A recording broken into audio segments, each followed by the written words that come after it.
হয়েছে ইরান এবং ইসরায়েলের তীব্র যুদ্ধ চলছে। গতকাল রাত অর্থাৎ শনিবার দিন থেকেই কিন্তু এই যুদ্ধ চলছে। তবে এই মুহূর্তে সবচেয়ে বড় খবর যেটা হলো সেটা হচ্ছে ইরান তার বন্ধুকে পাশে পেল এবং ডবল অ্যাটাক, ইসরায়েলের ওপর ডবল অ্যাটাক চালাচ্ছে ইরান এবং কার্যত ধূলিসাৎ হতে চলেছে ইসরায়েল। এবং ইসরায়েলের প্রধানমন্ত্রী বেঞ্জামিন নেতানিয়াহু ইতিমধ্যেই কিন্তু দেশ ছাড়ার খবরে জল্পনা ছড়িয়েছে। তবে এখন প্রশ্ন হচ্ছে যে ইরান কোন বন্ধুকে পাশে পেল। অফিসিয়ালি ভাবে এখনো পর্যন্ত যা জানা গিয়েছে, ইরান পাশে পেয়েছে ইয়েমেনের হুথিদের। অর্থাৎ এই যে গোষ্ঠী বারবার কিন্তু ইরানকে সমর্থন আগেও করেছে। গাজায় যখন প্যালেস্টাইনি সশস্ত্র গোষ্ঠী হামাসের সঙ্গে ইসরায়েলের যুদ্ধ চলছিল, তখনও কিন্তু হুথিরা হামাসের পাশে এসে দাঁড়িয়েছিল।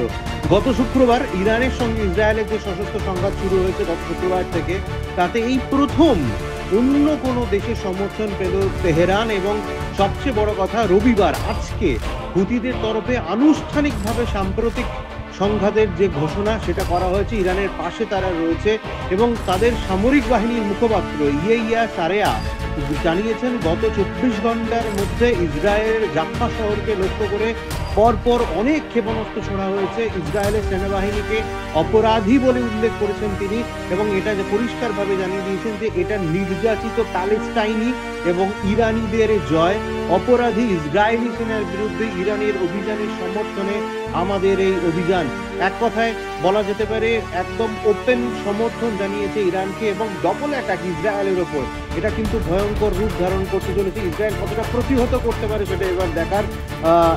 কলকাতা টিভি দর্শকদের জন্য জানিয়ে রাখি যে শনিবার রাত এবং রবিবার ভোর থেকে, শনিবার সারা রাত চলেছে এবং রবিবার ভোর থেকে ইসরায়েলের ওপর পাল্টা ক্ষেপণাস্ত্র আক্রমণ জানিয়েছে করেছে ইরান।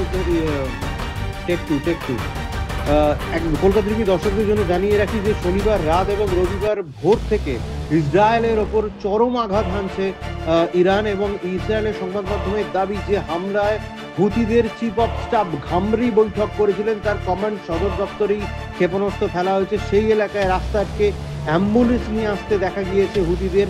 তবে কি হয়েছে এখনো পর্যন্ত স্পষ্ট নয়। ঘামারি নিজে ইরানে প্রশিক্ষিত। ইরান এবং ইয়েমেনে হুথিদের সঙ্গে সংযোগ রক্ষায় তার ভূমিকা হচ্ছে সবচেয়ে বড়। এবং তার চেয়েও বড় কথা যেটা আগেই মাত্র বললাম, যে এই প্রথম ওপেনলি ইরানকে সমর্থন জানিয়েছে হুথিরা এবং পরিষ্কারভাবে বলা যেতে পারে ইসরায়েলকে এবার ডবল অ্যাটাক করা হচ্ছে। ইসরায়েল কতটা প্রতিহত করতে পারে এটাই এখন দেখার।